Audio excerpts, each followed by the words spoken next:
तुमच्या आधार कार्डला बँक कुठली सीडिंग आहे किंवा तुम्हाला जर तुमच्या आधार कार्डला जर DBT लिंक नसेल किंवा DBT तुम्हाला चेंज करायचे असेल तर तुम्ही आता एका मिनिटामध्ये NPCIच्या वेबसाईटला आता चेंज करू शकता। बँक सीडिंग स्टेटस चेक करणे असेल किंवा बँक सीडिंग चेंज करणे असेल किंवा तुमची DBT आधी वेगळ्या बँकेला होती आणि आता वेगळ्या बँकेला चेंज करायची आहे तर तुम्ही आता एका मिनिटामध्ये घरबसल्या तुमच्या मोबाईलवर चेंज करू शकता। त्यासाठी तुम्हाला बँकेत जाण्याची गरज नाही। तर चला मित्रांनो, आपण थोडक्यात NPCIच्या साईटची माहिती घेऊ। ही साईट सर्च करून या प्रकारे लॉग इन करून घ्यायचे आहे।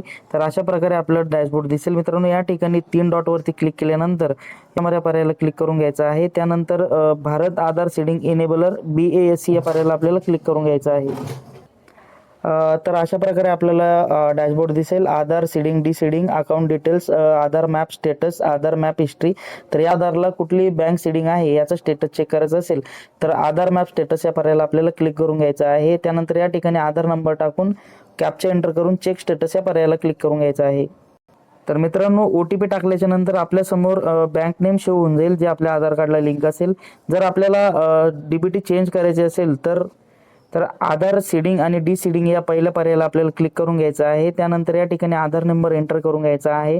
सीडिंग या पर्यायाला क्लिक केल्याच्या नंतर जर आपल्याला या ठिकाणी आपली बँक सिलेक्ट करून घ्यायची आहे, म्हणजे ज्या आपल्या बँकेला लिंक करायचं आहे ती बँक या ठिकाणी सिलेक्ट करून घ्यायची आहे।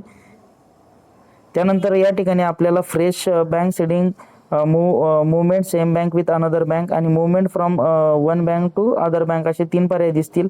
जर आपला आधी फ्रेश सीडिंग असेल तर या पर्यायाला क्लिक करून घ्यायचं आहे। अन्यथा जर त्याच बँकेतलं 2 अकाउंट असतील तर सेम सर्च करून क्लिक करून घ्यायचं आहे। त्यानंतर जर समजा अदर बँकेचं अकाउंट असेल आणि तुम्हाला दुसऱ्या बँकेत जर लिंक करायचं असेल तर मूवमेंट या पर्यायाला क्लिक करून घ्यायचं आहे।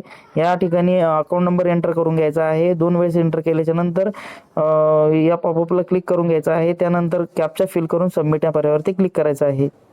OTP फिल केल्याच्या नंतर या ठिकाणी आधार नंबर इज करंटली मॅप, म्हणजे तुम्हाला आधीच्या बँकेचं नाव दाखवेल आणि त्यानंतर परत अदर बँकेचं नाव दाखवेल। तर या ठिकाणी कन्फर्म केल्याच्या नंतर तुमच्या दुसऱ्या बँक अकाउंटला आधार सीडिंग होऊन जाणार आहे। तर मित्रांनो, अशाच नवीन व्हिडिओसाठी आम्हाला लाईक करा, सबस्क्राईब करा। धन्यवाद।